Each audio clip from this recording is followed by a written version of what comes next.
It's been almost 2 decades we've been on this journey to educate, liberate, and help you take action so you may better manage your financial future, achieve peace of mind, and accomplish your life's purpose. This podcast reveals financial tips, strategies, and insights that will help you set your goals and guide you along the way to help you achieve them. This is Managing Your Financial Future, brought to you by the advisors at Lucia Capital Group. I'm your host, Johnny Dean, with our own Rick the Professor Plum, Chief Financial Planning Officer. Welcome back to the podcast. These things just, I tell you what, these just crop up, you know. Here we are. Time of the week, Professor Plum. I had to think, oh, that's right. We're doing one today. I don't know where the time's going. I have no idea. Does 2020 seem like it's lasted just like 4 years, or is that just me? It's kind of both. It seems like it's been going on forever with the lockdown and everything, but it also seems like it's happened overnight at times. It's like it's already mid to late July or whatever, and it's like, where did the time go? But then while we're doing it, it's like, boy, this just seems to be, half of it seems to be never ending. The other half, which reminded me last week, of course, that I had to file my taxes. So, I did mine last week. I don't ever think about it in July because it's already done. I said, wait a minute, I got to get this thing in. Anyway, welcome, Managing Your Financial Future. Johnny Dean, Professor Rick Plum here from Lucia Capital Group, talking about something today that's been on our minds, and we brought this up many times, or at least a few times, on our radio shows and TV shows over the years. And this has to do with spending in retirement. Now, I'm going to start off by giving you this health and retirement survey, which I actually got from By the Numbers, BTN, through Equitable, and I'm sure you did too, and you know which one we're going to talk about because I just mentioned it. It comes under the heading, Spending Declines as We Age. Gee. Right, and they're specifically talking about aging through retirement, not aging from your teenage years to your 40s and 50s. No, spending tends to increase starting about age 9. Or at least, no, from the first time you have your first job. Let's put it that way. Savings. About age 9 or 10 for me. Yeah, there you go. Okay, so the average retired couple, according to this, spends 23% less money in their 6th year of retirement compared to what they spent in their first year of retirement. Now, I realize this is a general rule. It's the average. Some people don't. There are people who retire at 55 and who 15 years later are still spending a good amount of money. But on average, 6 years into retirement, they're spending 23% less money. This speaks to something, Professor Plum, that we've talked about for a long time, which is that as people get older, as they go through retirement, their spending tends to decrease. It does. At least that's what we've noticed in the 30 plus years that I've been watching people deal with their retirement. And it's not that inflation goes away. That we're not saying that at all. Inflation is definitely there, although it's not tremendously high right now. Inflation does affect everything that they're buying for the most part. It's just that they're buying fewer of the items. People, as they age, they're maybe not traveling as much. They're not shopping as much for clothing. Heaven knows they've probably found some stuff in the back of their closet that's come back into style. They're just not doing as much, with the exception of healthcare. And that healthcare number is skewed in many respects in the way that the studies go, because some people have extraordinary expenses towards the end of their life, which brings up the average for spending for everybody. And so you need to protect, but in many cases you can protect against those expenses with appropriate insurance. Other expenses tend to go down. The worst inflation retirees see are the first couple of years of retirement. Yeah. Now, let's take this one by one here so that we could walk you through it. What do the normal pattern, let's say somebody retires at age 65. I would suspect that their spending at age 65 isn't dramatically different from age 64. It may have even gone up quite a bit from their working years, depending on what it is they want to do, right? Yes. And I mean, obviously all of this is very individual, but as a whole, the first several years of retirement are the more expensive years. People have the energy, the time, the health to do the things that they've been waiting and wanting to do while they were working, and now they're doing it. They want to travel. They want to go hang out with the grandkids on the other side of the coast, whatever. So they're doing things that they didn't do while they were working. But as they age, some things in many, we've seen it drop off as far as expenses go. The mortgage may get paid off after a number of years. Expenses go down. They're not traveling as much. They've already been to a lot of places. I've heard it many times. I've been here. I just don't want to go off again. It's just, and right now nobody's traveling at all, but that's a different game. It's just people tend to slow down a little bit, or they get into a certain routine that they don't necessarily change up much, and they just don't spend the same amount of money in their 70s and 80s that they did in their 60s. Yeah, and this is not just taking data from a survey, although I did quote this survey from the Health and Retirement Study or survey or whatever they called it here that came from Equitable. But this is what you've noticed in real life. This is evidenced by what you're seeing as a financial planner who meet with, you talk to people all the time, retirees, and they're saying the same thing. The evidence bears it out. Oh, very much so. This is what we have anecdotally seen, and it's interesting. Unfortunately, opens the door on financial planning software, financial planning engines, financial calculators, and a lot of times people they put into the calculator that they want $100,000 a year, $50,000 a year, whatever the number is. They don't adjust for any expenses changing in retirement. Maybe the mortgage gets paid off, like I said earlier, and they put an automatic 3% inflation factor on it for the rest of their life. And that takes somebody who wanted $100,000 when they're 65 needs $250,000 when they're 90.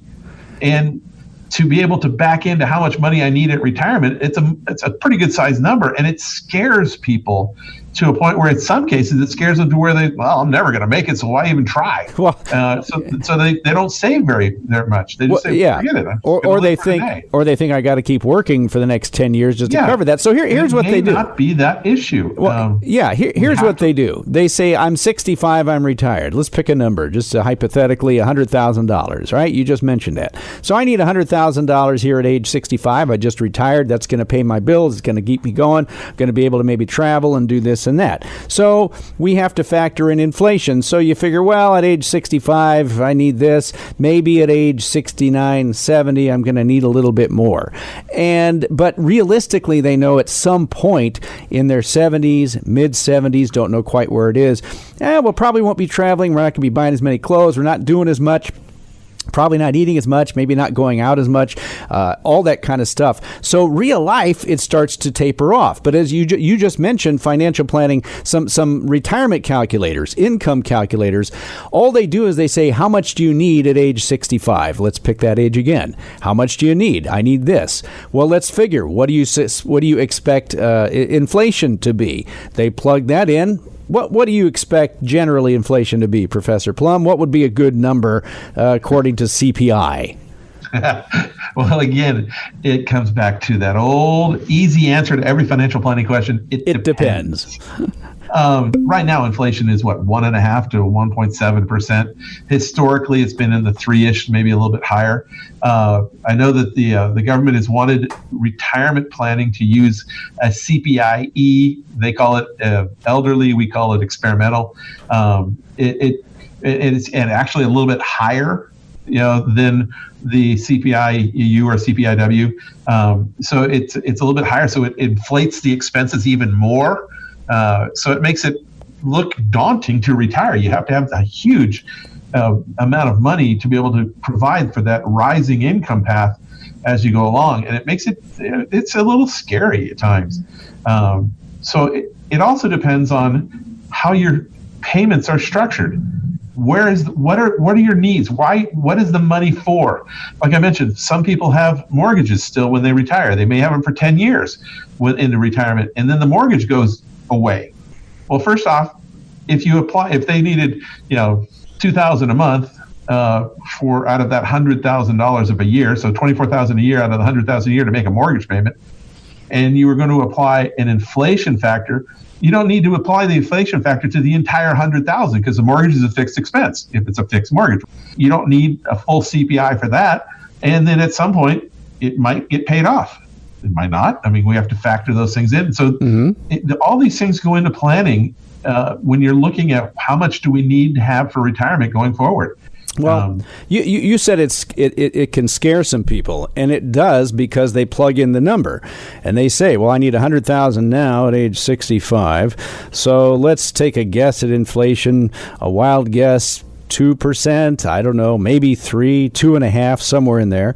So they say, okay, well, you need 100,000 now, and the automatic response comes from the calculator. Well, 100,000 at 65 means you need 100 or 245,000, 250,000 at age 95. And right. So I mean, if you're looking at it saying, oh, I think inflation is going to be 2.5%. I think my overall portfolio can earn maybe 4%.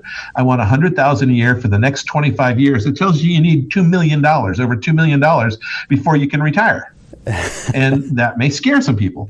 It would scare some people because they think that I'm never going to make it. I thought I needed enough. When in fact, instead of needing 250,000 or 240,000, whatever the number is, at age 95, they're more likely, based on evidence that you've seen, to need something quite a bit less than that. How many...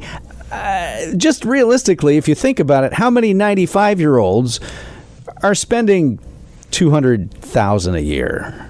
I mean, I'm sure there probably are some.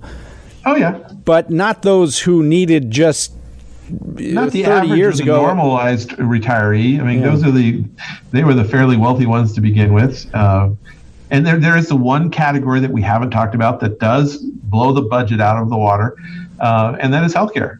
And specifically long-term care. Those are the expenses that you may or may not have, but you can use, and we've talked about this many times, the linked benefit life insurance, the linked benefit annuity, healthcare. The numbers are huge, but people have insurance that covers them, at least a good portion of it, depending upon what their actual ailment is. So I think the healthcare numbers get a little skewed because some people have extraordinary numbers where the average person may not have that big of a number. Right. But as I mentioned, having appropriate insurances can help there.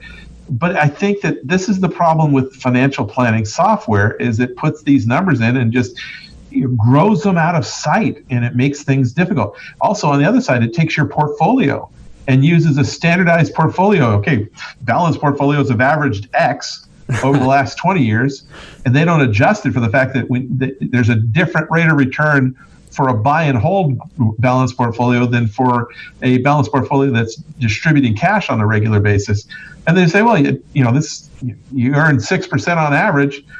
So your portfolio, if you're earning 6 and you need to take out, add 2.5, the problem is it doesn't always work that way. So you have to know how the programs work to understand the benefits and shortcomings of the program. It doesn't mean the programs are horrible. They're a great planning tool, but don't take them as gospel. That you have to understand what's going on behind the numbers. So what you're saying is that you really, it's not a good idea to rely solely on these online financial calculators. But what about when you're meeting with somebody? I mean, are there certain maybe planners or advisors out there who also use this sort of, well, let's use a 2.5% CPI and let's take you out to age 95. That means you're going to need $250,000 at age 95. Are advisors doing this generally, or is this more just the automated calculator? What I've seen is it's more the do-it-yourselfer. I think advisors actually get into the numbers and maybe break them down a little bit more and understand things a little better. But there's so much information about, you don't need an advisor. Do it yourself. Here's the tools. Here's a financial calculator. This will tell you how much you need to save and how much but you have to put your own assumptions in, and garbage in, garbage out on everything. You have to understand the nuances of what the numbers mean. So what you see is a slight rise in spending shortly after retirement. Again, this is generalized. This is not for everybody, but in general, you see as maybe a steady or slight increase over the first 5-6 years of retirement, and then after that, it starts to taper off. Some more quickly than others, depending on what their life situations are. But what that means is that your actual need for an income goes down by the time you hit your 80s, mid-80s, 90s. So what do you do when you're putting a plan together for somebody? You have to make certain assumptions, right? We do, and one of the things we try not to push out, 30, 40 year plans, because the reality is things change. We try to plan for the next 10 to 20 years. And as long as we're still within certain tolerances, we just want to make sure that the next 10 to 15 years, 20 years at the most, you don't have a negative trajectory on your portfolio, unrecoverable at that point, where you have to slow down, where you have to change your spending habits because you're going to run out of money. But yeah, we have to work off of certain assumptions, and this is why it needs to be updated. The assumptions need to be updated on an ongoing basis, just to take into account what's going on in reality, and your plan. How much are you spending? How much are you not spending? Did you need more money? Is that the need for more money? Is that going to be a continuing exercise, or was that a one-time increase? This is not a set it and forget it type of financial planning issue. Retirement changes, and Sure. you need to be able to change along with it, both positively and negatively, for differences in your spending life. And so we can plan for what we know. Like I mentioned, we know what you're spending now. We know what you think you want to have, but those are going to change. And you may refinance instead of paying off the mortgage, or you may do this, that, and the other thing. Things change in retirement. We've seen people that retired and they wanted X amount of dollars, and then unfortunately something happened to their kids and they became the guardians of grandkids. That completely changed their spending habits or needs. Didn't see that one coming. But you also have now. What do you do when you run into somebody who is in their mid-80s and they say, I've been planning for this and I've given myself X number of dollars per year, but I got a lot left over. I'm really not spending that. You have to adjust their portfolio in that way too, right? We can, or it depends on the person. I mean, a lot of times it's better to plan the portfolio to provide for an income that may not be necessary and have excess distribution available that you can then reinvest for dollar cost averaging. You can just let sit for safety, for let you sleep well at night, than to plan the other way around and not have the ability to increase the income or not. It's better to have the availability of income and not need it than to find out you needed more income and not have it. Yeah, like that.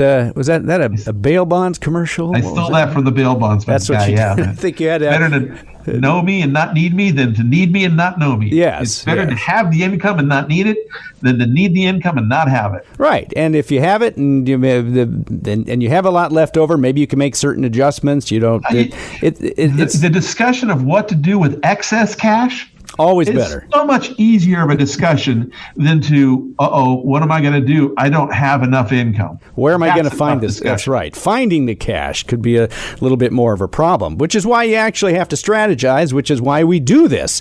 And you do this kind of stuff all the time. We've talked about buckets. We've talked about this whole 4% rule or guideline or whatever it is. And in certain cases, maybe the use of the CPI or CPIE, the inflation factor, may actually work for certain people's circumstances. But the point is, Professor, everybody's situation is different. You can't just rely on a one-size-fits-all type of plan.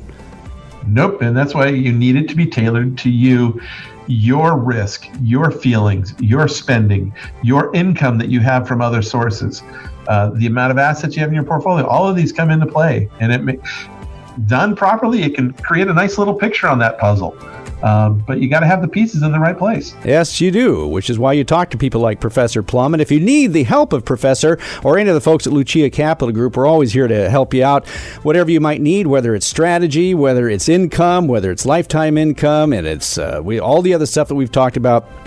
You can give Professor a call or any of the Lucia Capital Group advisors, 800-644-1150, 800-644-1150. You can also find a lot of information there at our website, which maybe is where you found this podcast, luciacap.com, L-U-C-I-A, luciacap.com. We're here for you. We can help you out. Whatever it is that you need to do, just give us a call.